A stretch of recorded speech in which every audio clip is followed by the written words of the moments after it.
Hello, ladies and gentlemen. Welcome to the Rundown, episode number 25. I'm your host at Welcome back to HIMediaTV. I'm your host Evan from HIMediaTV. My partner in crime here, No.2 Brian No.2 Ortega. And we are back with the Rundown. We've been gone for, at time of publishing, which is on Monday, which it should be coming out Monday the 23rd. It has been a solid fucking 2 weeks, 3 weeks even, since we last graced your lovely ears, and we have a lot to get into, primarily with some news that happened today. Did he do it? Diddy done it. Diddy's been got. Diddy has been arrested. Diddy party is officially over. The Diddy party is officially over. A thousand bottles of baby oil. Oh my god. I love an ass as much as the next man. I love asses twerking. I love asses being naked. I love a G-string in an ass. But I love oiled up asses. I cannot imagine that there is enough ass at any party to warrant even a quarter of that usage. Even 250 bottles is too much. You could have, stacked models, from head to toe with nothing except tassels on, oiled the fuck up, and you still wouldn't make a dent in that many fucking bottles. I don't even think you make that much of a dent in one bottle. I saw motherfuckers discussing that they have the same baby oil for decades. Decades! Mind you, baby oil does expire. It does. It does. But you only use a little bit at a time. You don't need you don't need that much to have a little fun, I thought for asshole, yes, it's fine. But I thought for pussy, this shit ain't good. That's a no-go. No, you use baby. You don't use baby oil for lube. You buy water-based lubricant. Unless you hate the person you're with, and then you do whatever the fuck you want. Because if you're not... Hold on, very quickly. If you're not... You use baby oil for, massages and rubbing and, that stuff. Wait, where's he going? What does he do? What's he got to do? What's up? Sorry, my little cat was screaming in the hallway, acting like people were here, but I'm the only one. And I'm like, shut the fuck up. Shut up. Yeah. He just literally walks into the hallway, knows everybody is gone, and just goes, and I'm like, please. But yeah, back to Diddy. It's over.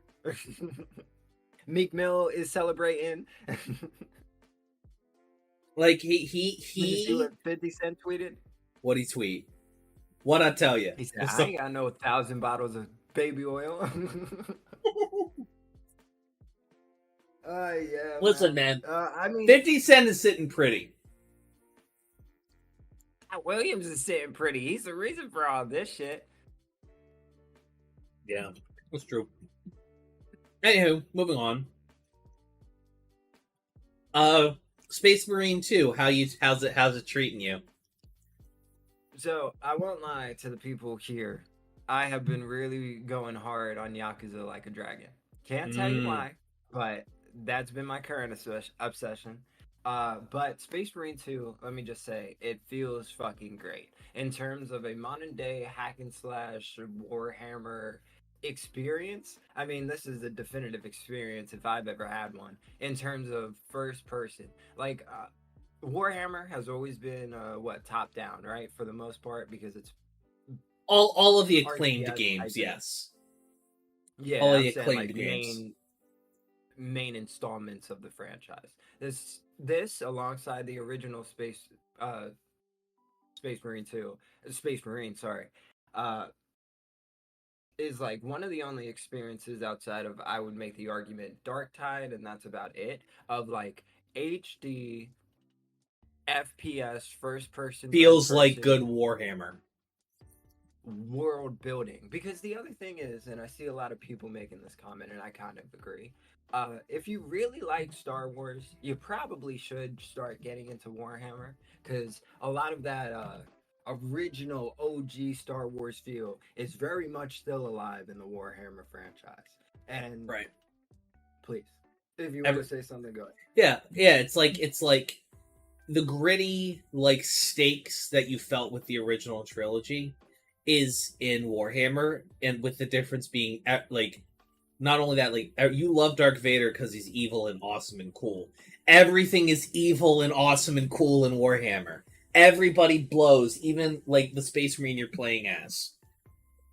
So it is a grand time. Like you playing the. I mean, don't get me wrong.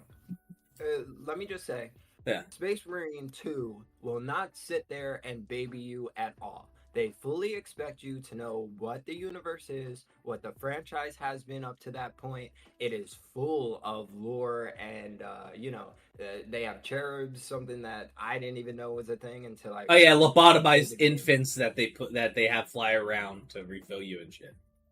And I was like, why the fuck is there so many cupids flying around? Yeah, no, those aren't cupids. Those are lobotomized toddlers. Yep. You're the bad guy. You're also the bad guy, you know. So it's like the thing is yeah. So it's like now here's the thing though. From what I hear, like it is on its merits as a game, feels fucking solid. Oh yeah. I think you could make. Don't get me wrong. I played it really when the early access was happening. There were some bugs, some. Is Space Marine on Game Pass? I don't believe so. You could check me on that though. I'm pretty sure it isn't. Fair enough. I'd love to play it though, but it's like $60. I cannot swing right now. I'd play it with you too. I'd play it with you too. But it is a full investment, and if I have you here, we'll figure out something with the computer or the PlayStation so we could actually play Operations mode together. Because I haven't touched it. Same thing with multiplayer. So Operations is the PvE missions, right? Yep, the PvE co-op. Yep. And I mean, from also the campaign is fully co-op, fully. Really? Yeah. I will say, some of the moments in the game feel like you need another player. Because with the bots, it's just not that great. Kind of reminiscent of some early, 2010, 2000 games where like the AI is still very good, but they just don't cover the shit. It's just not there yet. Yeah, nah, I hear you on that. Like I'll give you a perfect example. I don't know the in-universe lore, but there's like rats on the floor, tyrannid rats, and they swarm, and you're supposed to have a flamethrower to keep them away. Then you have these huge bubble-esque goddamn tyrannid creatures that are constantly shooting you with psychic bolts that the flamethrower doesn't reach. So it's like a balancing act. Like you have to. I would have made the argument you have to play with other people, but you're gonna feel like, oh my god, if I did this section in co-op, it'd be so much easier. Yeah, someone will give you, like, oh shit, I got backup, thank God, type of shit. But outside of that small, minor criticism, genuinely, the game is fucking amazing. The world building, the universe. My biggest thing with Warhammer, since it was always an RTS top-down franchise for the most part, until very recently, I always like stood away from it because it was like RTS isn't my thing. But now that I'm able to get boots on the ground gameplay, oh, I'm fucking loving it. And the mass amount of enemy mobs that are on screen, they actually feel challenging. You need to be smart about your moveset. It's like that Days Gone. It's like Days Gone, like that game that had like those gigantic hordes of zombies and stuff, but they weren't, weren't like Days Gone was the scam. Oh yeah, not DayZ. The fuck? I don't think it was DayZ either. What the fuck was it? I know it was like the only cool thing about it was the zombies, and the story was like mad uninspired. I don't know offhand, but I mean, if you take like, I want to say it's like a modern day. I don't even want to say Left 4 Dead because there is objective in the missions itself. Mm-hmm. You know, I don't know. It's hard to nail down, but yeah, great game. 8, 9 out of 10. definitely up there for me for game of the year. I also brought Black Myth Wukong. Have not played a single second of it yet. So next week I will give you guys more of my take on that. For sure. Hell, Real quick, I might actually be. I unironically might actually be out there. Like, if we get to like the week before we have to be out, and I don't have employment here in Delaware of any kind, I'm probably going out there, and so, I I'm and just and that's fine. I will, bum around at like some on some friends' houses and shit in the meantime, and and just kind of work, coordinate with my parents and shit to sort shit out. So yeah, that's fine. What else happened in the last? Like, obviously the debate, I was gonna say. which I watched in the Nut House on like that Tuesday night. Yeah. That must have been very, very gratifying. I will say, like, it made me feel so much better about the future. And like, I gotta say, because I was having a conversation with my manager. I could definitely tell he leans more Trump, but I don't know if he votes. You know what I'm saying? yeah, he's You like know? he's a dumbass, but not a dumbass that tilts the scales. So I was talking with him, and I will agree, they definitely pushed back way more on Trump with Kamala. But obviously, they had to. Who the fuck are we kidding here? Every single time Kamala would speak, it was sunshine and rainbows. Every time Trump would speak, it was doom and gloom, and we're all gonna die tomorrow. I mean, holy shit. Like, honey They're eating is the dogs. don't get me wrong. Like, fear is a great motivator, but you know what routinely beats out fear when put side by side? Hope. And Kamala's offering hope, and Hope got Obama elected. Like, The only thing that I'll just comment on is genuine fear is a good motivator. When you're just screaming about an ant walking up your arm, everybody else just looks at you and laughs. right. That's the difference. Yeah, it's campy bullshit. Now, Yeah. I will say, Mm-hmm. my perspective, me here right now, since Mhm. Kamala barely got any pushback in that debate because she wasn't the issue on the stage. Trump should have done a better job of pushing back harder on her. That is the only way that these debates are going to move the needle in your direction, Trumpy boy. But let's be so honest. My biggest critique on this debate was Kamala barely really got any pushback, and she didn't have to defend herself. That's been my argument with her since she entered the election as the de facto Democrat nominee. The thing is that like the debate moderators aren't there to like she didn't like the thing is that you can have policy differences and things of that nature. Debate moderators are there to fact check. She didn't lie. She didn't. I'm not saying she lied. Yeah. I'm saying, let me say this. Well, here's the thing. I want to be very clear that the pushback that she's supposed to get from the moderators is when they allow Trump to respond. The problem is Trump was a fuck up. I said Trump should have pushed back against her more. What I'm saying is Kamala is very intelligent. She knows what she's doing. She knew that she needed to push his fucking buttons. Well, I'm saying outside of the debate for a second, then we'll go back to it, right? Right. Her campaign, she's running very, very smartly because she's keeping everything under cloak and dagger. She's not doing hard interviews where she's really getting hard pushback. She's not getting questioned on why she flip-flopped on so many of these stances. Yep. I genuinely don't give a fuck. That's what politicians do. Yeah. What's it called? Yeah, water is wet. When you are on the stage and you are seen as being the calm, cool, collected person who seemingly gets every answer correct, or at least doesn't instill fear in every single person listening to the goddamn answer, you're not.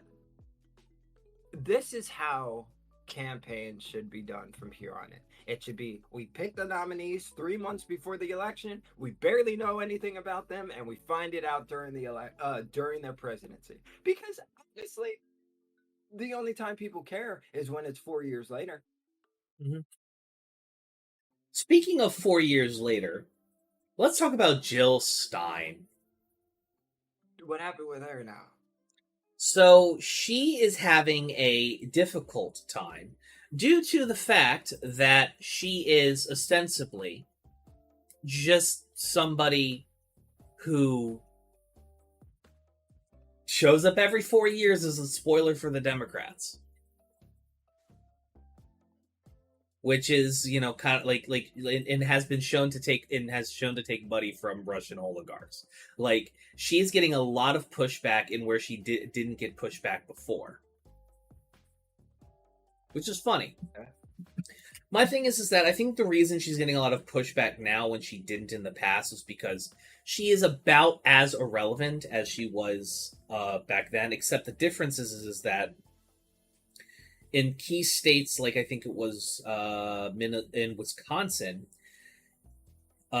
Hillary lost in Wisconsin by about 20,000 votes. Jill Stein got 50,000 in that state. Now, here's the thing. Like, the thing is that third parties can matter if they have the power. Like, if they are like can be bargained with. The problem is that people like the Green Party, which she's running under, and here's why I think she's just. This is why I say she's just a spoiler. Doesn't run any down ballot candidates, like, and give them that like national, like, they do run down ballot candidates, but they don't give them like institutional support. Like, it's they show out once every 4 years and that's it. But yeah. So what's going on with her? Well, she's just making the rounds again, like dogging on Democrats, not ever talking about the fascist rhetoric, you know, coming out the Republicans' mouths. She's just goofy. But moving on, we can move away into some like more tech stuff. Anywho, but I was gonna say, let's discuss the PS5 Pro. Yes. So I know you did a video on it. It's marginally better, 45% overall, faster processing, AI upscale, whatever it is. Ultimately, most PlayStation users keep their PlayStation in performance mode. The frames are the most important thing. And they were pretty much making it. The PS5 Pro, I'll be honest, is really for if you do a lot of backwards compatible gaming for PS4 games, PS5 games that have already been out. Don't really look too much better to the naked eye. I don't really think most gamers can even tell the difference. You got to really, really be tech oriented. The aspect of this that pisses me off is how much nickel and diming Sony fucking does to its consumers. Mm-hmm. The base. There's no different tiers of the PS5 Pro. The base PS5 Pro comes without a disc drive at $700. If you wanted to stand vertically with a disc drive, it is $30 extra for the stand and $80 for the disc drive. Are you so fucking for real? What it was. Yes. So if you want a fully fledged, customized, correct PS5 Pro, you are spending $810 just to get everything for it. That's not even coming with a second controller. You might as well just get a pre-built PC at that point. That's what I'm saying. Like, you could quite $1,000. Even if it's $1,000, the lifespan of a $1,000 pre-built computer lasts way longer than a PlayStation. I got a $2,000 pre-built computer I bought in 2020. We're 4 years in. This bitch still chugging along, peachy fucking keen. Like I know. got a 280 in this bitch, and the only thing I would probably get for it is extra RAM, which is probably which is what it needs. So like But I mean, yeah, continue. but between this, the continuous prices of old video games on the PlayStation Store, they are running a monopoly, and the FTC really needs to look into that Well, because here, it's despicable. well, I would argue, like, well, how would you break that up? Because their business is a platform. Like like they sell the hardware that you play these games on, and Up there you strictly with the PlayStation Store itself, they should be forced to allow third party public a third party yeah storefront on their fucking software. there It's the only there's thing. precedent for it. There's precedent for it for sure. And this is why Xbox, say what you want about Xbox, but in the UI for consumers, there is so many different things that you can do. They constantly have deals, and don't get me wrong, PlayStation does too, but they don't keep the shit at fucking premium cost. Like if I go to buy Call of Duty Modern Warfare 2, the original one with multiplayer, it's still like $50-$60. That's a 2009 game. I could find that shit in a bargain bin at fucking Walmart. Like, what Yeah. are we talking about here? So here's the thing that I want to kind of note as to why Xbox is focusing on value as much.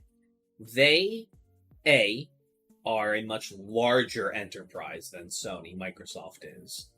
And No.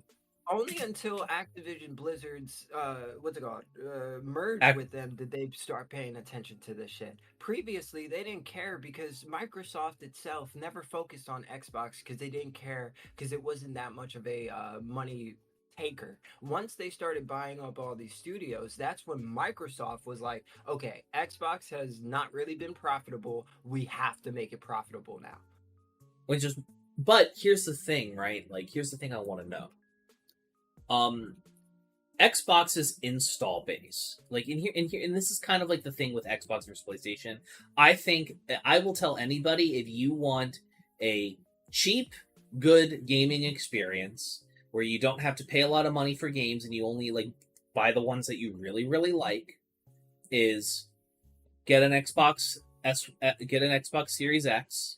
It costs the same amount of money as a Nintendo Switch, the base version of the Nintendo Switch, and get you and drop the $20 on a Game Pass Ultimate subscription.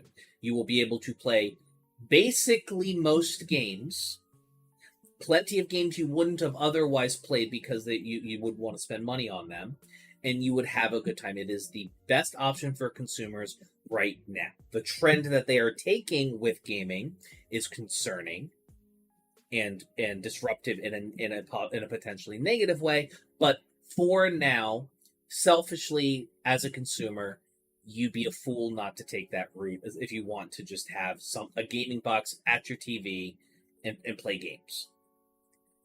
Now, here's the problem, right? I'm just Googling something real quick. Yeah. So there are 34 million Game Pass subscribers. At let's just like at the lowest end, like at the $13 option, the cheaper option. Like, let's say for like just hypothetically, like the $13 option. That means that they are bringing in approximately 442, you can round up $450 million a month just off of Game Pass. I'm almost done. There's a second piece of information that's critical. Wait. I just have to ask this, and then we're good. Go for it. Do you think Xbox now realizes that on Xbox systems they have reached their ceiling on Game Pass? That's why they increased the price. They have, and that was the second point I was going to make, because Xbox's install base is 21 million units. They have a install active user base of 21 million units, which is a third of what Sony's is. Yeah. Because I mean, Sony but unlike Sony, I, as a PC user, almost exclusively, still benefit from a Game Pass Ultimate subscription. No. I'll tell you right now. If you're strictly talking about PC, well, that's where the differential in the 34 million comes from. Well, let me say, if you're in terms of gaming, the best choice for you to get all the exclusives that inevitably come to this system, PC. It might be the biggest, biggest direct initial investment of $1,000 to $2,000, depending on what type of system you want to get. But think about it: you get all the Game Pass games that are on PC for $10 a month. Everybody on Xbox has to either pay $8 for Xbox Gold, that fucked up tier that they just introduced, or you're paying now $13 to $15 to gain access on Xbox and PC. PC is the best choice all around. Speaking Absolutely. Of Stick Bros Animations comment, I feel like people get pushed to PlayStation because Sony makes most their exclusives. Yes, most Sony exclusives are better than Xbox exclusives. Agreed. Prior to all the studios being brought up, right? Right. So you have to remember what they bought. You have to realize though that Xbox was not really the place for exclusives. That's always been PlayStation. Don't get me wrong, the Xbox original era to the 360 era had great Xbox exclusives. But 360 to Xbox One, that's when they fucked up. And I still cry about Scalebound. That's why so many people have such a huge library of digital games from PlayStation 4. The PlayStation 3 was such a fucking fumble of a bag. The price was bad. The way that they introduced it, the actual developing games for it was a fucking nightmare. PlayStation 3, null and void. Bad example. But I just hope PlayStation is not going back to making that era of bad decisions, because we're looking at something equivalent to that, especially with this fucking console. I get it's a pro version, but I'm just like, fuck. Like the purpose of a console has always been a cheaper, compact alternative to play games, so you didn't have to get a PC. PC gaming has gotten more accessible, more cheap as time has gone on. Like to the point where even Linux gaming is now viable, like than it's been in decades. And the ultimate thing is that, like, at that price point, you are genuinely competing with PCs at that point. And at that point, you are now dealing with Microsoft twice, because Microsoft has the monopoly borderline on PC gaming. That might be contested possibly with the Steam Deck. Steam has been making some moves with the Steam Deck. Real quick, that's what I don't understand on this decision though. The Steam Deck itself is even cheaper than this fucking machine. The most expensive version of the Steam Deck is cheaper than this machine. That's what I'm saying. All 3 tiers of storage is fucking cheaper than the PlayStation Pro. It doesn't make any sense. And by the way, does more. And also, the Steam Deck also has a desktop. Like, you can put it on a dock, plug in a wireless mouse and keyboard, and it functions like a desk. It has a desktop version of Linux. That is good. It's not like, if I were to, yeah. Just asking, what's the price point of the max storage Steam Deck with the keyboard, mouse, and dock? How much would that be total? So the the 512 gigabyte LCD models, which is better than what I have, by the way. Like, that is the newer version that they added. That has the highest gigabyte. Yeah. Is, first of all, on discount, 25% off right now at $336. Oh wow, that's the most expensive? Yep. Which, and that one costs oh wait, no. So they released new ones. So they released a terabyte OLED version. Okay, and how much is that? I kind of want that really bad, actually. 600 and 650. 650. All right, how much is the keyboard, mouse, and dock? If the keyboard and mouse isn't sold by Valve itself, don't include it. The official docking station is $80, but I've gotten the dock I use, I got off of Amazon for like 30. I'm still gonna say like official price so far, $730 for you to have a portable PC. Pretty much. Now, granted, you still have to get your own mouse and keyboard. But the other thing you need to know about, I mean, what, $30 for both?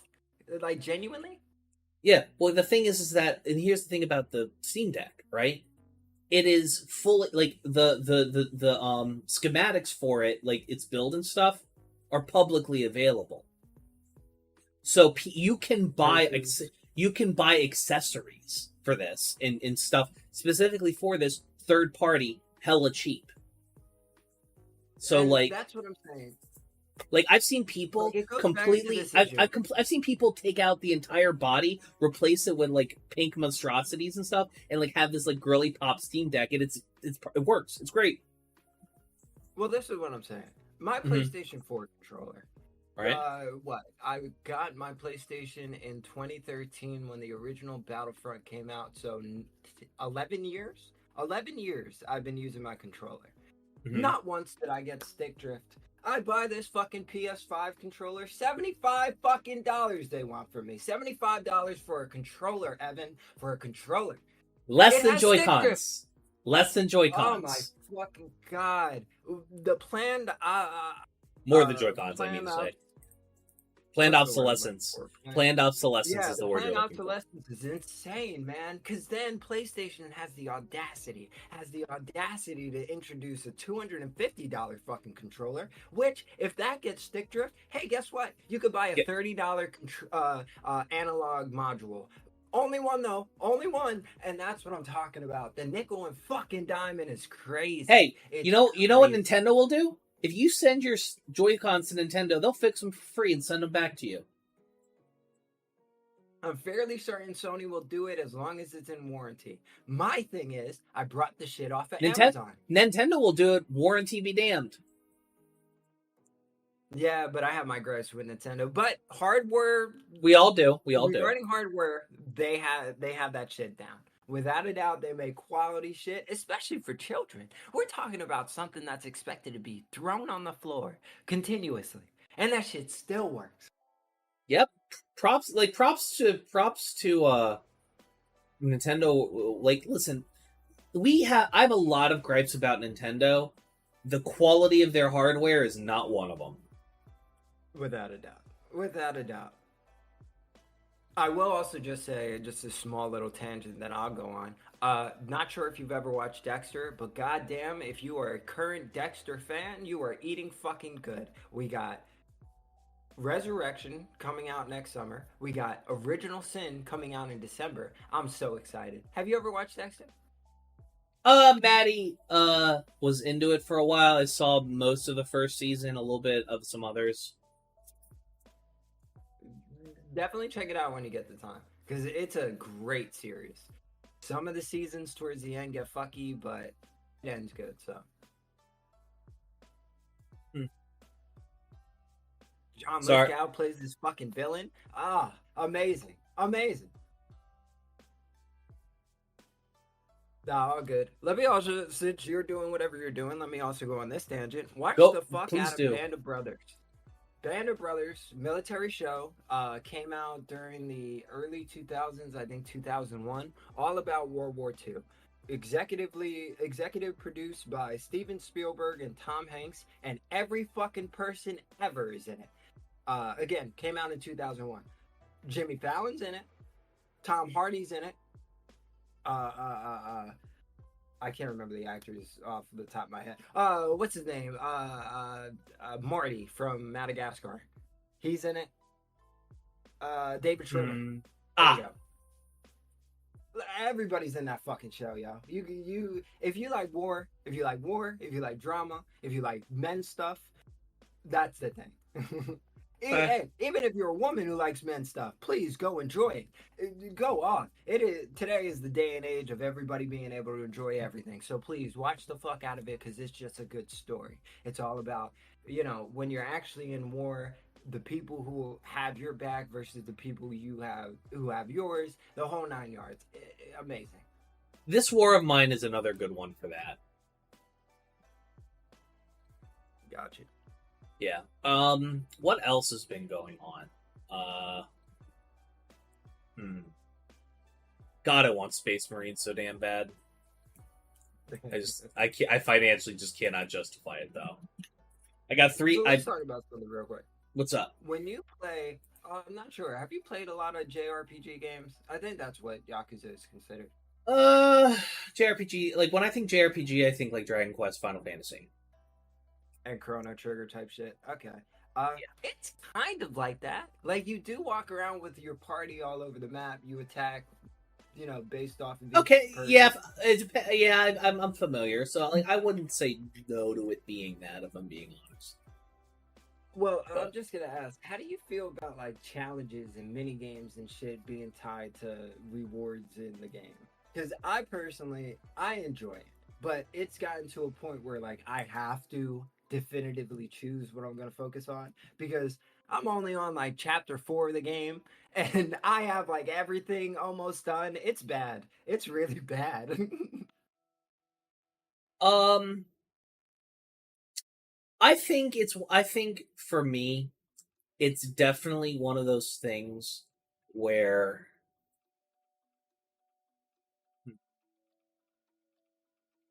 say again one more time. I'm sorry, I'm just all over the place. No, all good, all good.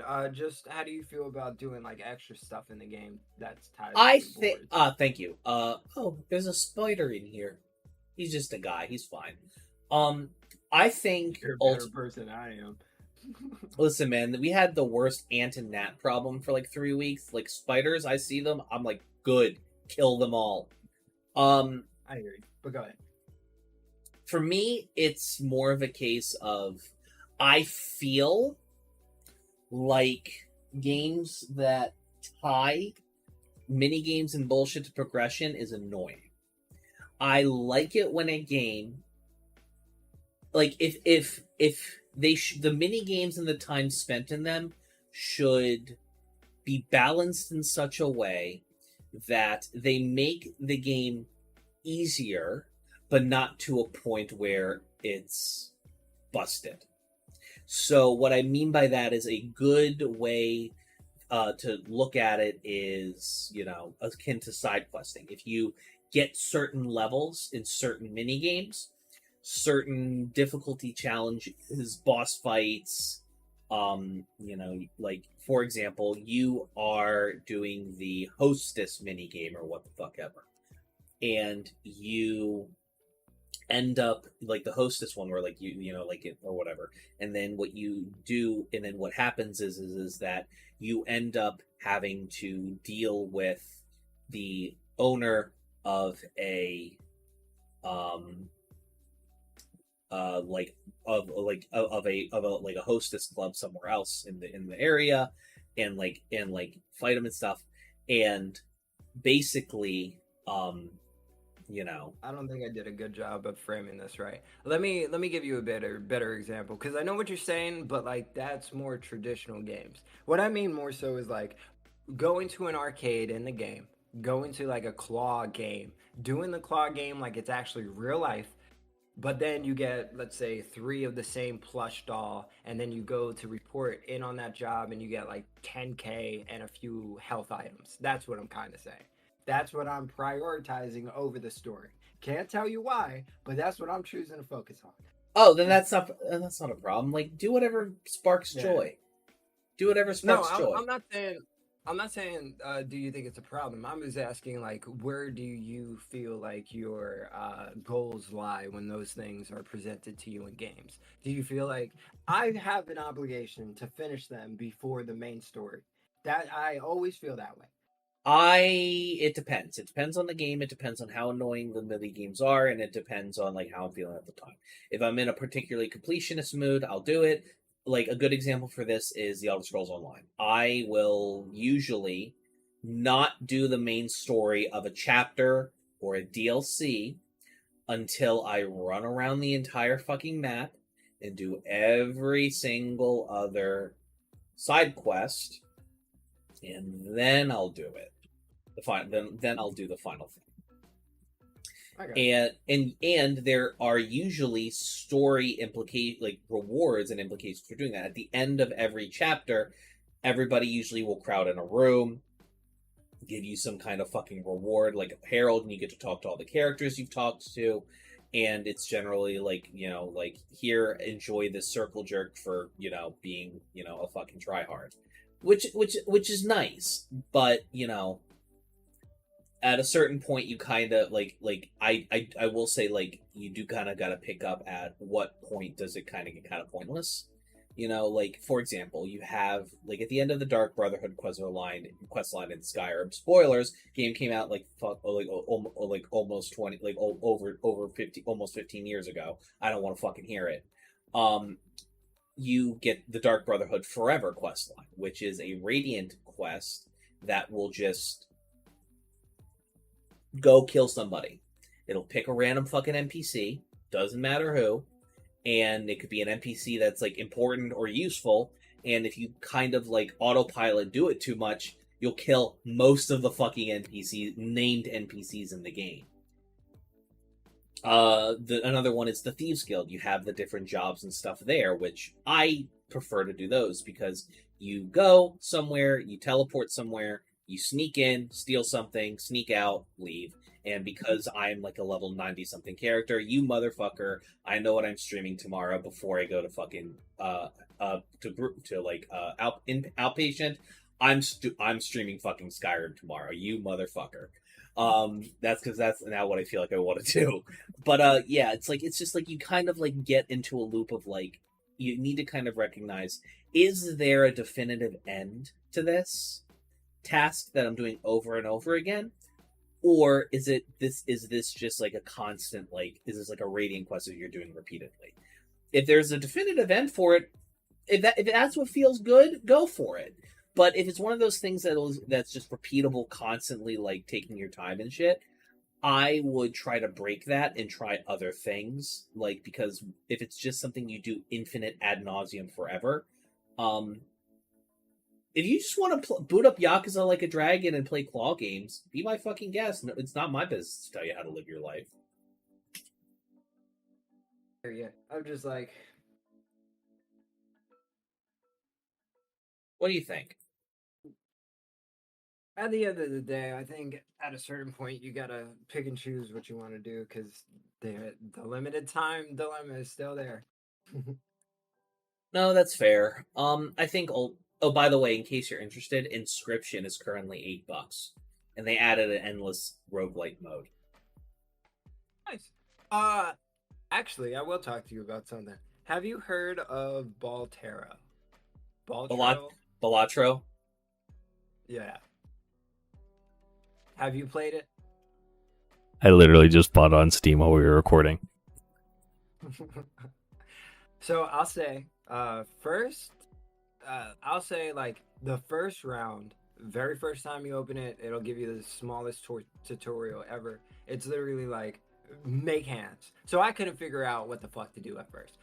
You gotta really discard hands to get a flush or two of a kinds at any given time to really beat the first level. But once you get it, you get it. And holy shit, I could see how this is a fucking addicting game. The guy who made it worked in casino gaming. And he knew how they engineered everything. Can I tell you something even better? And you're gonna love this. In 7 days, it's coming to mobile.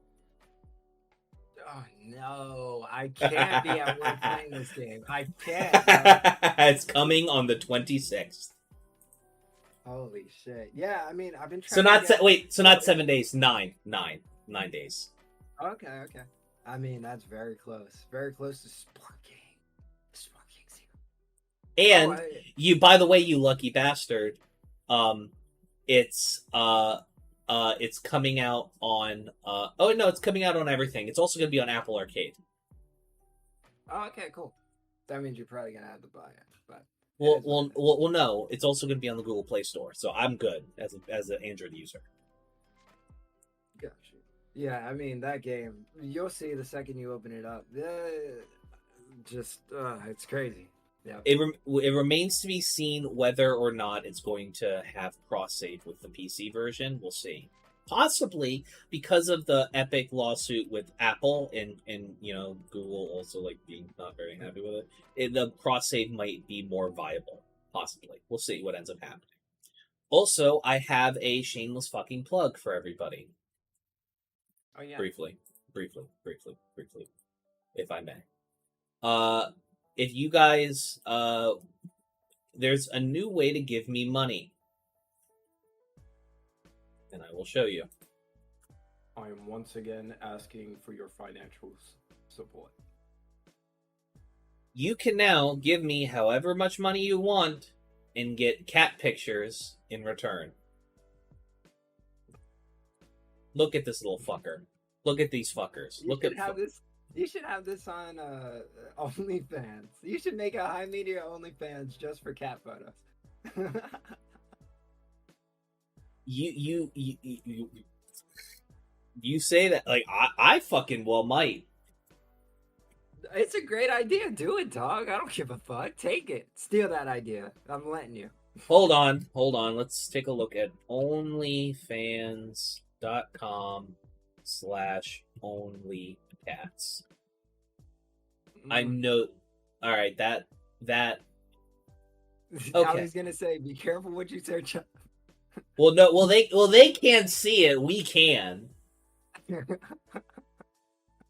No, I know, but this is like looking up in porno like big booty baboons, and then expecting not to see bitches. I feel like that shit. I feel like if you did that shit, that'd be racist as fuck, bro. Yeah, that's goofy. That's wild. You really just put in only cats. Hey man, What did you expect? Nah, I'll change my fucking ad. I don't give a shit. Hold on. OF. Let me type in OF cats.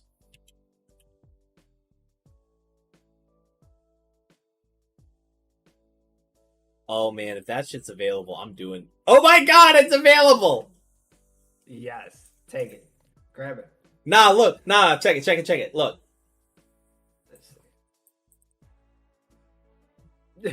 Of cats. What would be a better name then? You tell me. No, I think that's fine. I think that's perfect. Or OF Kitty, OF Kitty Pics, OF Cat Pics. I like OF Cats though. Only kitties. I can't use. Did I spell kitties right? KITTIES. Yeah. Username's not available. Only. Fuck, man. Alright, fine. Yeah, just do OF Cats. Whatever, fine. I'll take it. Hey, listen, I should probably... Unironically, I should probably fucking talk to Meta before I do some shit like this. I think she'd be okay with this. Nah. I don't know about that. I think I'd rather do the picture dump, but I think this is very funny. But yeah. You know how many people you would get accidentally to pay for it? That's what I'm saying.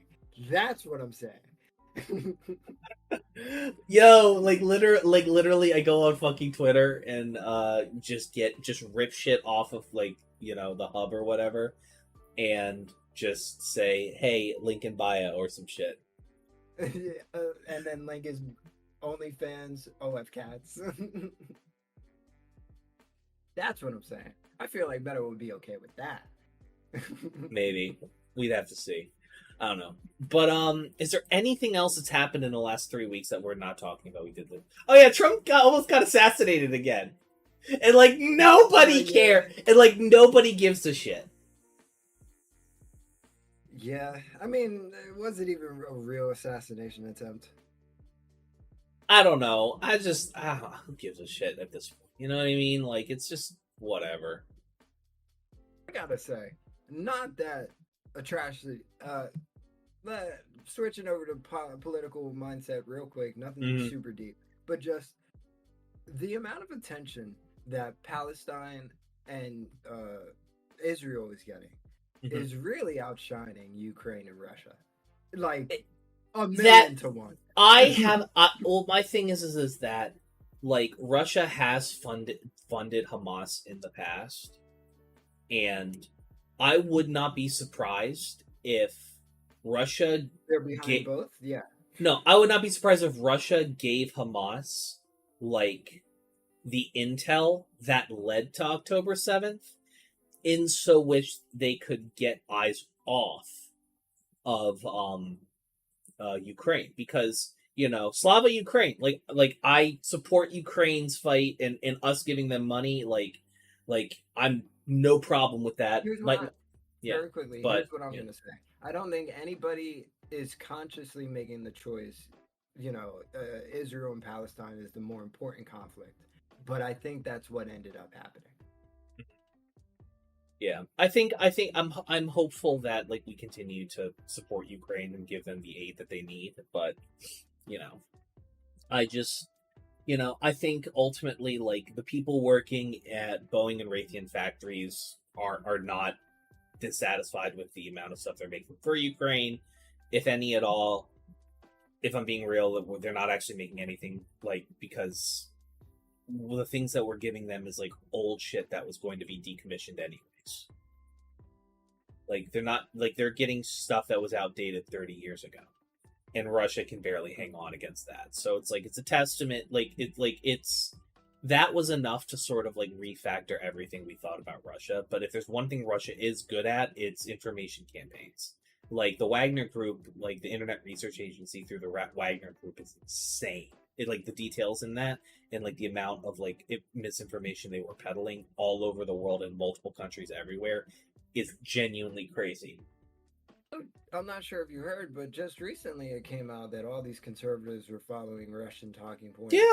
Yeah, they were paid. They were paid. They're Tenet Media. It was Tim Pool. Tim Pool was the big one. And that was very funny. And so and Tim Dillon was in the most recent Tim Dillon episode talking about that. He was like, they wouldn't give me money because I'm saying too much shit. Yeah. But here's the thing. Tim Dillon is the modern, in my opinion, is more the modern George Carlin. Ostensibly, ostensibly his positions are the left of center, left wing ones, but he's very much kind of the jaded, I've given up giving a fuck. Let's just make fun of everybody, make as many people mad as I can. And the funny thing, and the reason he's one of those people where it's the Colbert Report. Liberals and leftists loved it because it was a biting criticism of right-wing ideology and talking points, and conservatives loved it because they're bad at media literacy. It's why they also love fucking the boys. Yep. Yeah, no,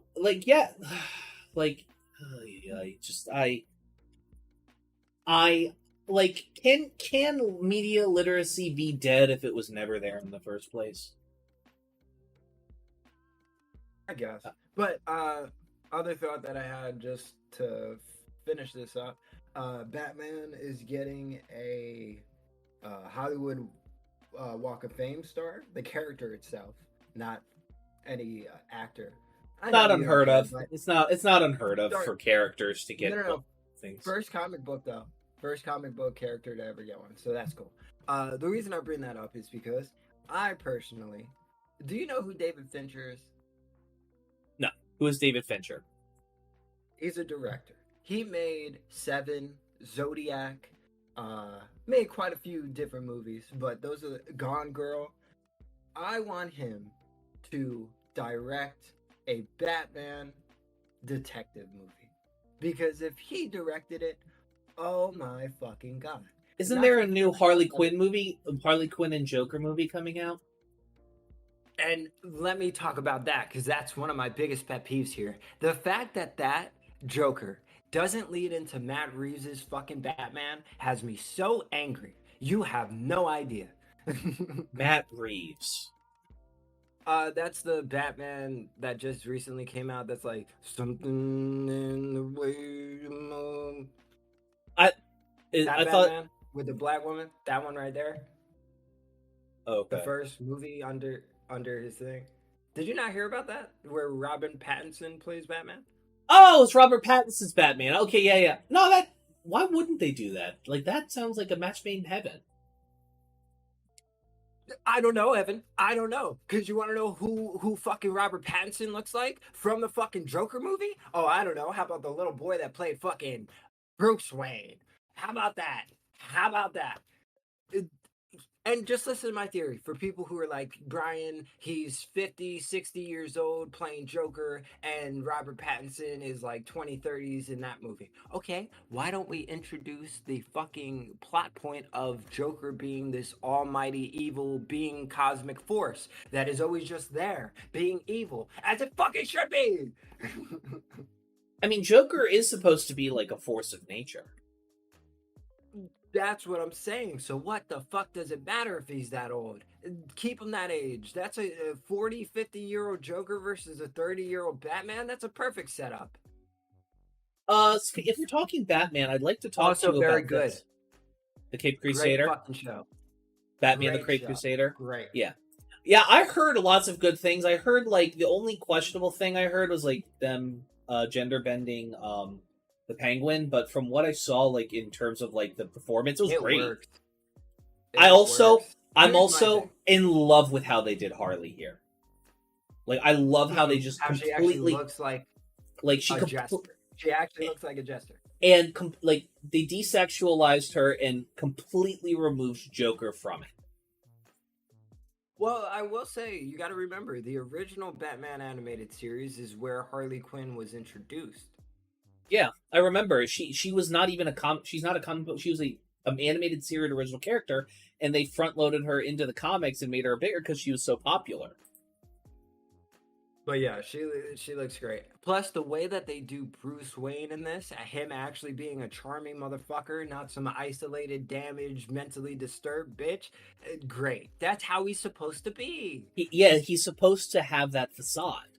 Like, he, in his mind, is Batman. Bruce Wayne is the facade. Like, he is, he's fucking damn it. Now, granted, like, the last 20 years has been a deconstruction of this character and how he's really just a mentally ill, Nepo baby, dealing with his trauma in the probably the most unhealthy way possible. But that's just what me. I never understood about. That's what I never understood about the cinematic versions of Batman. I think except for Michael Keaton, which is so fucking weird to say. But in terms of Bruce Wayne, like, he's been the only one who's done a good Bruce Wayne. Even Christopher Nolan, Christian Bale's fucking Bruce Wayne was always like weird as fuck. Well, he when he put on the facade and went out as Bruce Wayne, he was, good. Like he did the philanthropy bullshit dude.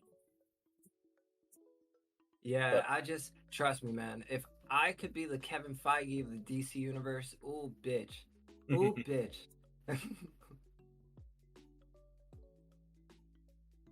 Man. I don't know. Oh shit! Top Gear's done.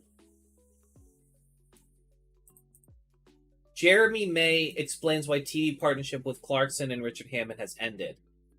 According to May, Okay. the part of they ended the partnership with the two. May said he believes the trio have largely exhausted our take on the subject, not the subject itself. There's space, I think, for a new approach to it, but it can't come from us. We've been too stuck in our way of doing it. We're getting on a bit, and everything does have to end. To be honest, we wanted to end it on our own terms, as we always used to say. We want to land it safely, not fly it into a cliff. When asked if the subject of Cars was the subject was Cars of the friendship between three men, May said, "I sometimes wonder if it's the friendship we wind each other up so badly. It definitely started out as Cars and our enthusiasm for them, and even, dare I say, our knowledge of them. But it's also about human relationships without wishing to sound pretentious, also the human condition, a view of what life means from the perspective of people who are a bit overly obsessed about cars, and of course also turned it into a travel show, a pantomime, a circus, all of these other things as well." Clarkson, who's currently enjoying the biggest success of his career with Clarkson Farm, Philly said the trio had thought long and hard about how we should end our 22-year partnership, but in the end we just went to the end of the alphabet and selected Zimbabwe as a place to set the special. There's another reason why we chose Zimbabwe, though. We would drive across it from east to west as usual, but then we could cross the border and finish up where we began all those years ago, the Magdigida salt pans of Botswana. Clarkson said, "It makes the three of us happy that their working relationship did not disintegrate in a blizzard of outrage and tabloid headlines, but it landed safely and gently." Oh, you and me are such fucking uncultured swine. You know what was this week? What? The Emmys. I did see that! Chapel Road was amazing. I loved her performance. I didn't watch it. I think I was working that day. I saw but you know clips. what won a fuck ton of shit? What? Shogun. Really? Isn't that on Netflix? It's on Hulu because it's made by FX, but it is supposedly good as fuck. First time what's his name? Second time an Asian actor has ever won for Best Actor with an Emmy. First Asian woman to ever win Best Actress in a TV show, for Shogun. I would have thought the actress leading Everything Everywhere All at Once would have won one. That's Oscars. Emmy is TV. Oh, I don't know if you've heard about this story. So this was back in 2014. This is about this is about Michael Steen, and he was a person who died of a degenerative muscle disorder in 2014. But there's a documentary coming out about how his parents discovered he had an entire other life in World of Warcraft.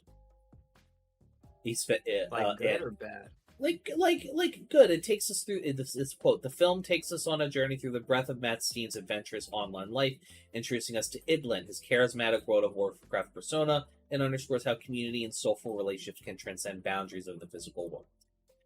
I've heard this story. It's like wholesome. It gives like his parents like a better understanding of their son, and you know, it's bittersweet, but it's nice. Definitely something I might end up watching. When does it come out? Play the trailer and just skip to the end. Okay. Because it probably says it. Just because we don't want to get copyright stroke. October 25th. That's Maddie's birthday. I almost forgot. No, wait. When was Maddie? Oh, the 4th. That was it. Anywho. But, yeah. We are an hour in. Is there anything else you wanted to talk about that grants importance before we hop off here and fuck about for a little bit in personal calls? Unless you want to talk more about I was gonna say the Grammys, the Emmys. Nah, I'm good. I mean, have you watched a lot of the TV shows this year? Or last year? The most artistically poignant thing I've watched this year was the 3rd season of The Bear. Oh! I was gonna say, you don't watch Dexter, so it doesn't matter to you. But she won. Tina from The Bear, she won, and her husband is her actual husband in the show. Tina. Tina the bear. The Oh Hispanic shit! one. That's so cute. I like that. Yeah. And her husband plays a detective from Dexter. That's why I said he's from Dexter. Okay. Yeah.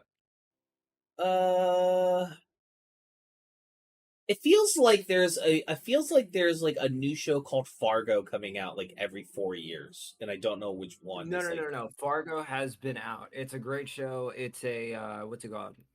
Anthology series. Every single season is a different like period of time, but it's good. The fourth season really does some bullshit like story wise. I would stay away from that one. But the fifth one has the guy from New Girl in it, Winston. nice. Last week tonight, one scripted variety series that makes sense. The Daily Yeah, Show. he tried talking about his real quick with John Oliver. He tried talking about his dead dog on stage to thank him for the award, and they played him off. He's He was probably like, "Fuck off." That's funny. It's that total John Oliver thing to do. Also, Jon Stewart single-handedly saving the Daily Show. I mean, the only reason. Listen, no hate to Trevor Noah. I like his stand-up, like, for what it was. But he was funnier before he got on the Daily Show. And, like, now he's just, like, doing podcasts and shit. Which I'm like, good for him. Make your money, honey. Like, do you. Like, you were making a few million. Go ahead. Just for us, Hacks, Little Horses, Baby Reindeer. Yeah. Real quick, you want to know the craziest fucking thing? You want to know the craziest thing about the Emmys? The What's up? Bear is considered a comedy series. That's what the fuck I said. I mean, That's what the fuck I said. I mean, it strikes me as like a black comedy, but like a really black comedy. I don't know. I don't know, man. I don't know how they get comedy from that. I don't fucking know, man. It's like it just makes me kind of fucking like there are moments that are funny, like whenever Back is on screen, and Uncle Jimmy. There's comedic times, but I wouldn't describe it as a comedy. It's like, you know, I don't know. That's fucking weird. But you know what they did. Whatever. But yeah, I get that. Jamie Lee Curtis didn't win for the Bear. Don't get me wrong, her acting was great, but like she was barely on it for what it's worth, and I don't even think her performance necessarily eclipses other people's. At least in that dinner scene? She killed it in the dinner scene, but like she also like wasn't the only. I know that wasn't stellar. this season. I know that wasn't this season. Yeah, it wasn't this season, but even if it was, like, that wasn't the only stellar performance in that scene alone. The fact that Bob Odenkirk didn't get fucking nominated, at least, for either that or Better Call Saul is criminal. Yeah. I like Odenkirk. Have you ever watched Mr. Show? Mr. What? Mr. Show. I think that's the thing that he did. No, I haven't. It's an original sketch comedy in the like 95 on HBO. It was him and David Cross. I really liked Bob Odenkirk in Nobody. I didn't see Nobody. Nobody. It is I think my favorite Second action one's movie. coming out. Yeah, I know. I'm gonna fucking watch it. In fact, I would love. Was he in The Incredibles 2? Who was he in Incredibles 2? Bob Odenkirk was Winston DeVore. Who's Winston DeVore? But I don't know. Whatever. My thing is that I would love to watch Nobody with you. We're gonna find out if I'm gonna be in fucking LA or not. If I am, we'll watch it together. If I'm not, we're gonna hop on here and we're gonna watch it together. Make movie night of it. But on that note, ladies and gentlemen, thank you so very much for listening to the episode 25 of the rundown. If you want to follow Brian, you can find his link down in the description on Instagram at no.2_Brian. And all my shit's gonna come in the post scroll with pre-recorded Evan. Ladies and gentlemen, thank you so much for watching the rundown. Me and Brian, thank you. We'll see you guys next Monday, the 30th. Have a good one. Hey, thanks for watching. If you want to talk to me outside of this video, outside of live streams, or just join the community and be a part of it, you can do so at HIMediaTV/Discord. Discord links there. We'd love to have you. And given the financial situation of the economy right now, I know this is a tall ask, but if you have the scratch to spare, please consider donating and becoming a supporter at HIMedia.gg/tip. All of our perks are serviced through our Discord channel, including early access videos, exclusive videos, and more. Your generosity is a blessing, and $1 a month is a boon to my mental health. Thank you so very much for watching. I appreciate you, and have a great day.